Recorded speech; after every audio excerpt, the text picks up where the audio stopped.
capacity to contract. It is strict law that any party that must enter into a contract must have contractual capacity. So because it is someone that is having a contractual capacity that can be liable, okay, under the contract. So a party to a contract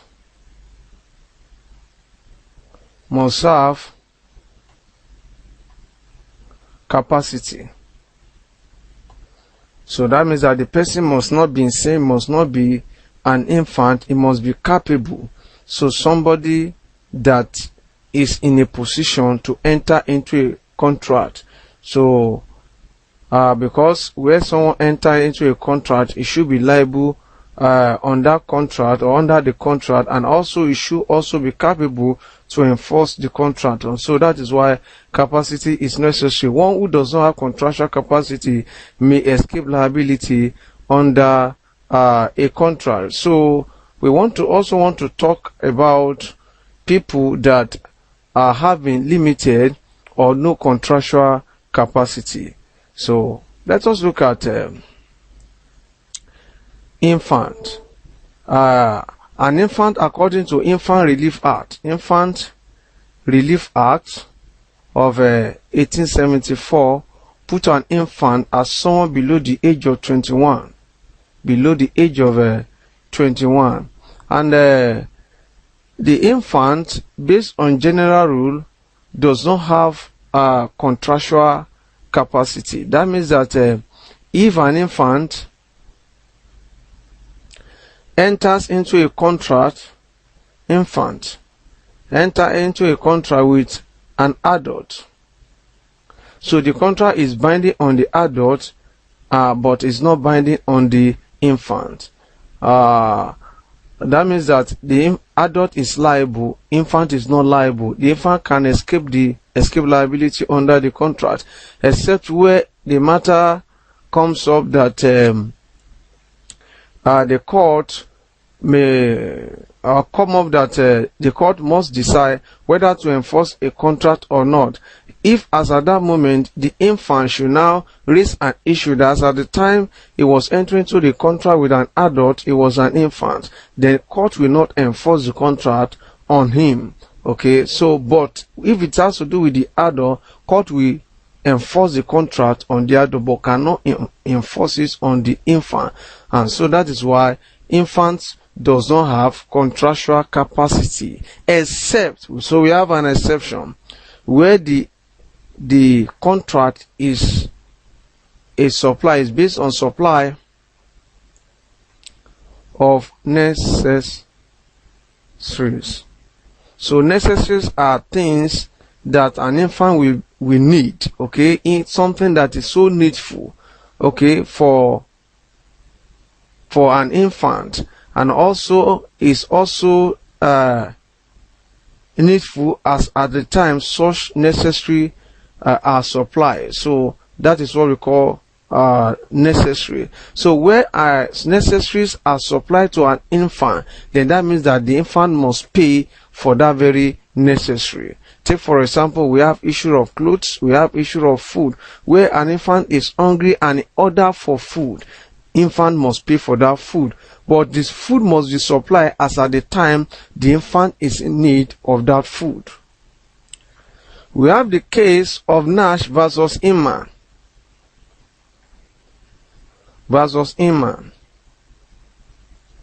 Where an undergraduate of Cambridge University ordered for waistcloth from his tailor, and the tailor supplied the waistcoat, but the infant refused to pay, and the tailor now sued the infant to court. But the infant contended that as at the time the tailor supplied the waistcoat, he was already having enough waistcoat, and because of that the court ruled that the contract was not enforceable on the infant. So that means that the court refused to order the infant to pay, because as at the time the waistcoat was supplied, the infant was already having enough supply of waistcoat. So where it is a necessary, the infant must be supplied the necessary as at the time the infant is in need of the necessary. So where that happen, such contract will be the infant will be liable under such contract. That means that the court will have to order the infant to pay for such supply. And also, an infant is having let me put it this way, maybe partial or limited contractual capacity to enter into a contract of apprenticeship. Limited contractual capacity. We have a contract of apprenticeship.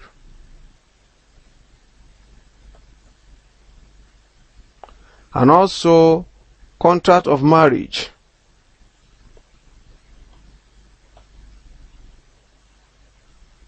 So where an infant enter into a contract of marriage, it is enforceable on him. So the contract will be enforced on him. Or contract of apprenticeship, because all these contracts are contract of that will be beneficial to the infant. So if an infant enter into such contract, so is liable under the contract. So is having partial or full or limited contractual capacity under contract of apprenticeship and contract of marriage. But as regard the issue of contract for the supply of necessary, infant is having full contractual capacity and it will be held liable. But any other thing that is not necessary, like the supply of car or any other thing so expensive that one cannot categorize it under necessary, or something very necessary for the infant's life as at the time of the supply, then the infant will not be liable under such contract, either to pay for it or to do any other thing under the contract. But where it has to do with necessary, infant is fully liable. Also, we have the case of a drunk and insane person. An insane person does not have contractual capacity except either drunk or insane, a period we call lucid period. If a drunk person or insane enter into a contract in a lucid period, that is the period where a drunk person may be said to comprehend what he is doing, either insane or drunk person, then that insane or drunk person will be liable. But where a drunk or insane person enter into a contract during the time of insanity or during the time or period of drunkenness, then such drunk person or insane person will not have contractual capacity. That means that if the other party should take the drunk or insane person to court to enforce a contract, and the insane or drunk person now contended in the court as at the time he was entering into the contract he was drunk or insane, the court will not enforce the contract on him, except if it is proved that the contract was entered into during the lucid period or as at the time the drunk or insane person is aware of what he was doing.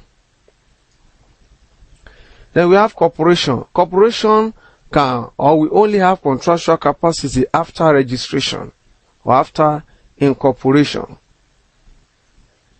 So after registration, a company we have what we call capacity to contract. And we have another one known as illiterate. So illiterate is having contractual capacity, okay, but is based on a condition. Illiterate must sign a contract under a jurat. So that means that a document will be prepared where an illiterate person is signing a document. He is entering into a contract and is signing a document. He must sign a jurat to show that the content of the agreement has been read to his hearing in the language he understands, and he signed it. Okay, so not under duress. Then that is what we mean by signing a jurat. And if that happens, the contract will be enforced on the illiterate. So the illiterate is having contractual capacity where the content of the contract is read to him in the language he understands. So that has to do with illiterate. Let us look at terms of a contract and exclusion or exclusionary clause or exemption clause. Let us first look at some terms. So when we are talking about terms or exclusion clause, we are talking about terms in a contract, that is statement in a contract or in a document of a contract that spell out right and responsibility or obligation of parties. Let us examine these terms. Number one, condition. A condition is a stipulation in a contract that goes to the root of a contract. A condition is a fundamental term.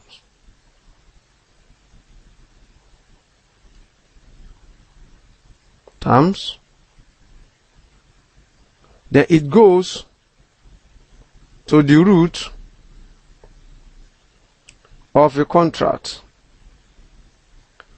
Very important.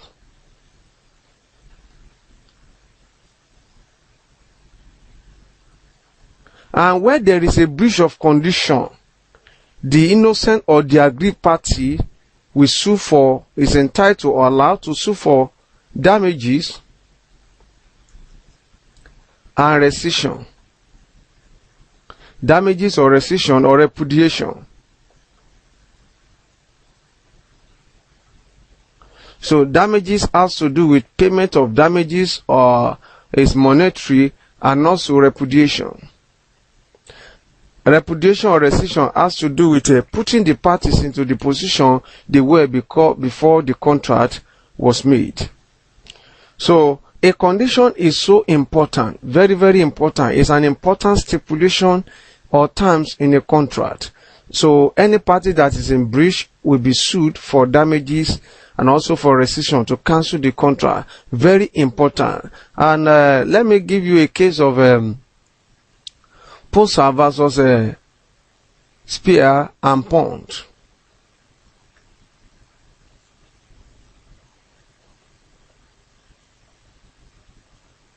Versus and Spears and Ponds.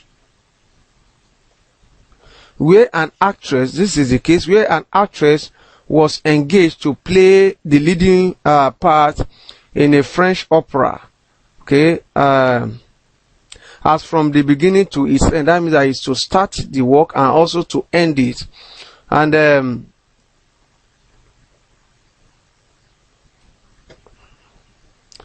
because he suddenly fell sick, she was unable to take up her role until a week after the season has started. So the producer, who has been forced to engage a substitute, then refused her service. So it was held by the court that her promise to perform as from the first, as from the beginning, amount to a condition. And because of that, that was a breach of contract. So that is what we mean by a condition. That means that the fundamental time has been breached. So that means that the person who engaged to involve in such opera was unable to start with them. And so because of that, he was unable to perform his major role in that very contract. And so because of that, the owner, the organizer, sought for a substitute. And because of that, the court held that because of the failure to end, that was a breach of a condition.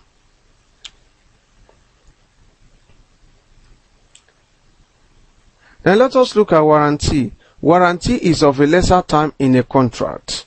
So it is a lesser term in a contract. So a warranty only supports condition.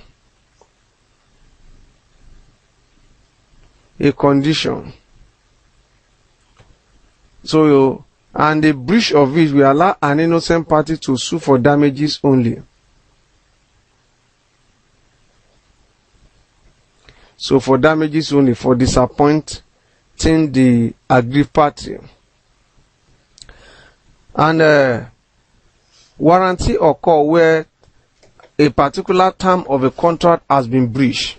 But sometimes it used to happen where the party at fault is able to perform its role or is able to supply what is supposed to supply, but we still have some terms in a contract that he is unable to meet up with. So that will be a breach of warranty. So where somebody promised to supply a thing, a particular goods, Mr. A, for example, promised to supply a particular goods to someone else at a particular time.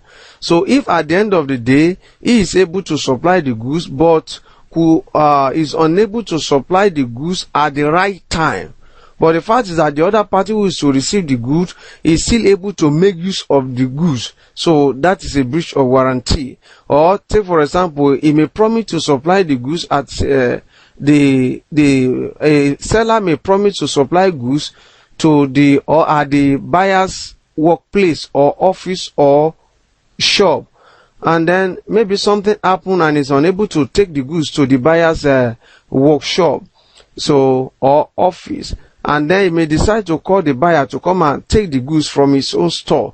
So it's a breach of warranty. If the buyer is still able to come and pick the goods, it's a breach of warranty because the buyer still get possession of the goods, but it's only that he is the one coming to the seller's shop to get it. So he can then sue the seller for damages. That means that for the inconvenience that must have been caused. So that, but he cannot cancel the contract. That is, he cannot say that he want to get his money back, to cancel the contract, to return the parties to the position they were before the contract is entered or was entered into.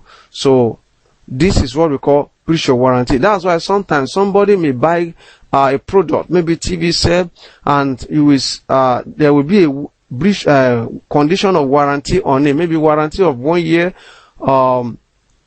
or maybe 6 months or 2 years.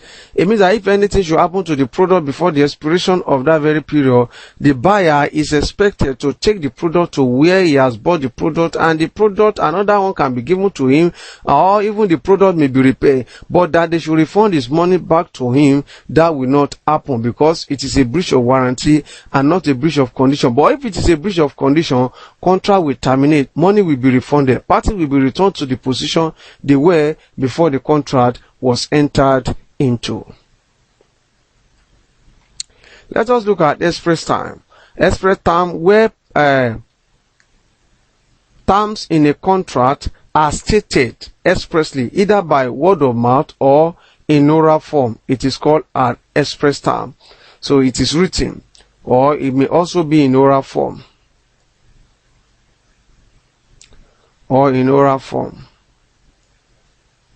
So that is what we call express term.